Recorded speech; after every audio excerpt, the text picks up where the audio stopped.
Hi friends, Parul का जायका में आपका स्वागत है।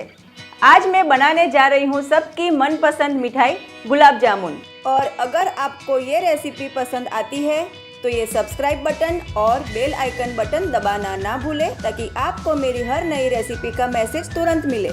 चलिए तो देखें गुलाब जामुन बनाने के लिए हमें किन किन चीज़ों की ज़रूरत होगी। 250 ग्राम मावा, 100 ग्राम पनीर, 50 ग्राम मैदा, आधा किलो शक्कर, 3 कप पानी, 1 छोटी चम्मच इलायची पाउडर और थोड़ा केसर, बादाम, पिस्ता और इलायची और तलने के लिए घी। चलिए तो सबसे पहले गुलाब जामुन की चाशनी बनाते हैं। उसके लिए एक पतीले में शक्कर डाल देंगे और उसके बाद पानी डाल देंगे और शक्कर को पूरी तरह पिघलने तक उसको उबलने देंगे। अब हम इसमें केसर और इलायची पाउडर डालकर अच्छे से मिला लेंगे ताकि केसर और इलायची का फ्लेवर अच्छे से अंदर आ जाए।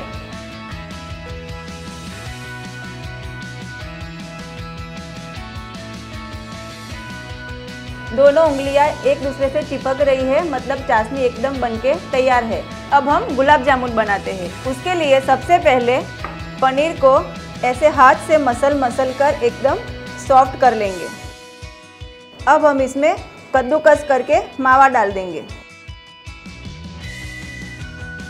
अब इसमें मैदा डालकर तीनों चीज़ों को अच्छे से मिलाकर एक सॉफ्ट डो तैयार करना है। ये एकदम सॉफ्ट डो बनके तैयार है। अब एक कटोरे में कटे हुए ड्राई फ्रूट्स और थोड़ा सा डो लेके अच्छे से मिलाकर गुलाब जामुन का स्टफिंग तैयार कर लेंगे। अब डो में से हम छोटे छोटे गोले बना लेते हैं। इसमें थोड़ा स्टफिंग भर के चारों ओर अच्छे से बंद करके ऐसे दोनों हथेलियों के बीच अच्छे से घुमाकर एकदम स्मूथ और बिना क्रैक वाला गोला तैयार करना है।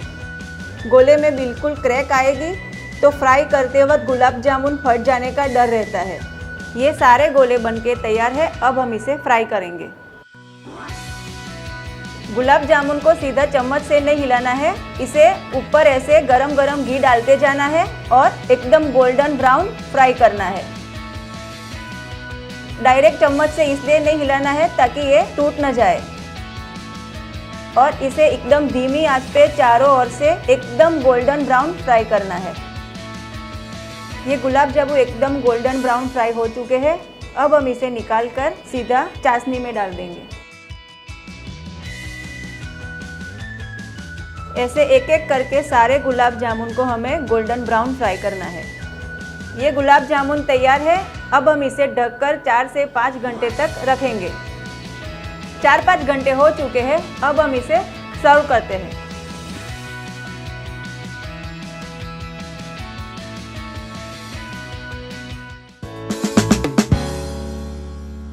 चलिए तो देखें ओरियो मिल्कशेक बनाने के लिए हमें किन किन चीज़ों की ज़रूरत होगी। ओरियो मिल्कशेक बनाने के लिए मैंने लिया है 7 Oreo biscuits, 1 scoop vanilla ice cream, 4 ice cubes, 2 बड़े चम्मच चॉकलेट सिरप, 1 छोटी चम्मच वनीला एसेंस और 250 ml ठंडा दूध। चलिए तो ओरियो मिल्कशेक बनाने की शुरुआत करते हैं। इसके लिए सबसे पहले हम एक मिक्सर जार में दूध, Oreo biscuit,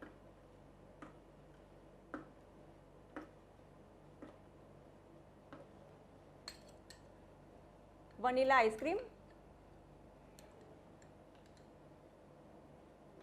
ice cube, chocolate syrup और लास्ट में वनीला एसेंस डालकर अच्छे से ब्लेंड कर लेंगे।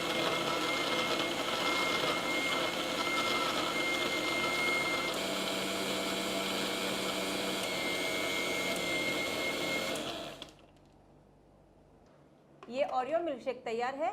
अब हम इसे सर्व करेंगे।